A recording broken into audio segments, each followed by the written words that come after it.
Hi guys, welcome to Round Deals. Today I'm going to be reviewing this semi-flush farmhouse light that I got for my entryway.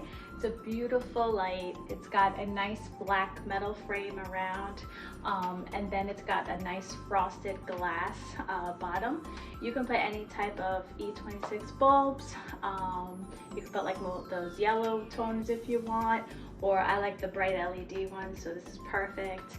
It gives enough light to my entryway, and also this does do dim if you need. I don't have dim on this entryway, but if you want to put a dimmer on, you can. It's capable, it's got the wires and everything, so you can do that. Overall, great light, I love it. Super easy to install, and as you can see, it looks beautiful on, but even off, it looks really nice. It's got a really nice modern look to it, but also like farmhousey look. So highly recommend it, and I hope you enjoy. Bye.